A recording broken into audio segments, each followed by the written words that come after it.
I'm Nolan Bowerly, the Director of Research at CoinDesk, and here's what a Bitcoin fork actually is. So you're here to help me understand what exactly a Bitcoin fork is. So to think of these blockchains in a very simple way, we can see them as cryptographic keys that move memory. The rules by which the memory is moved are set by the miners themselves. So you've got miners that understand the rules, and when you want to change those rules, you need to fork it. All the miners need to agree about the new rules, about what is a valid block in the chain. And it's just the majority of the miners that need to agree, right? You got it. Change the rules. Well, then you can have a fork where a certain minority believe that the truth and valid blocks are different. And that's where you get into this area of forks, which we saw this summer, where you had a group of miners decide that different rules should apply to a valid transaction. And so that persists as a different blockchain. So all the chains have the same history, and then there's two separate chains that have moved forward, and both are valid. Both are valid according to the miners working those chains. So those miners in Bitcoin Cash from the summer decided that blocks should be much bigger, that every miner should be moving bigger blocks of memory. Bitcoin now moves 1 megabyte per block. And Bitcoin Cash? Did 8 megabytes. Oh, wow. But that was already baked into the original paper when Bitcoin was first announced by Satoshi Nakamoto. And he had a road plan for how to go up to those higher blocks. And was part of the road plan just to split off? No, there would be, so chaos and the debate around it is a feature of the technology, not a bug. It was never shy that there would be debate about when this should happen because there is no one in control of this. There are groups of people and individuals that all have their own vision about how this should work. So the point was that there would be no one on top of this, a top-down structure that would lead the chain towards whatever upgrades or changes that would be there. That it would be from a fulsome debate and that people would have disagreement, and that's okay. So there was never a desire to not have debate about this. It's okay that it's rigorous and fulsome and that everyone's point gets through. So then if there's two sides of the debate, who gets to be the Bitcoin and who has to be the Bitcoin Cash or Gold or 2.0? And that's really where a lot of the emotions have come in. You can think of it a bit as when you go to a diner and you ask for a Coke and they say, I'm sorry, it's a Pepsi, right? They're fighting over having that name. And in the end, there are rules that will help determine. So the most difficulty accumulated, the longest chain.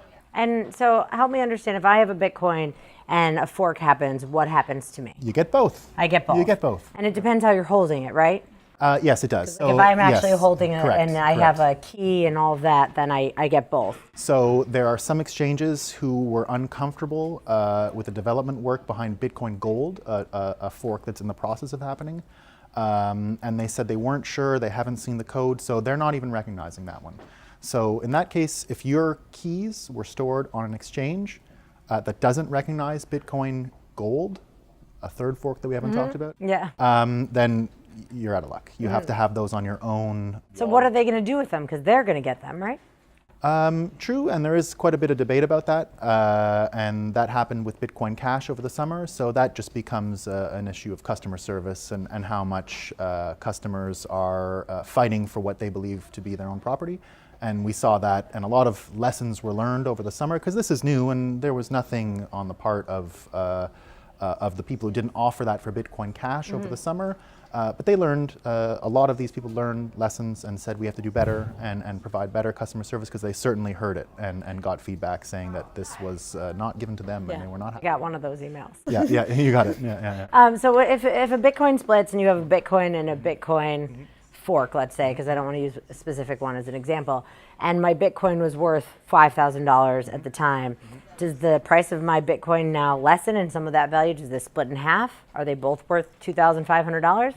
One of the beautiful parts around Bitcoin is that it is all from price discovery. From the very beginning, it's been about price discovery, what someone is willing to spend to buy a Bitcoin, what someone is willing to take to sell a Bitcoin.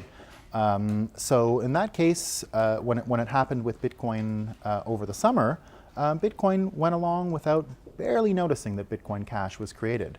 Others received Bitcoin Cash, and markets were created around that price, and there was price discovery globally immediately, and it settled on a number. Bitcoin Gold is doing that right now, where the value was a little higher last week. It's kind of fallen in the past few days, so it's not worth quite as much. And like I said, with the Bitfinex market, we have a bit of an idea of what they're trading at currently before they're even issued, before the forks even happened. That could change. That could change. And what does all of this mean for Bitcoin? It seems to be like the premier cryptocurrency right now that a lot of other things are built on. Does it matter? Is this a threat? All these forks a threat to Bitcoin? It's in some ways probably a good thing. Think of store of value and that usefulness of Bitcoin, that it behaves like digital gold or as a store of value. Gold itself, to become what it is now, to be in all these bank vaults around the world, survived the end of the gold standard. It survived the end of coins, gold being used as coins.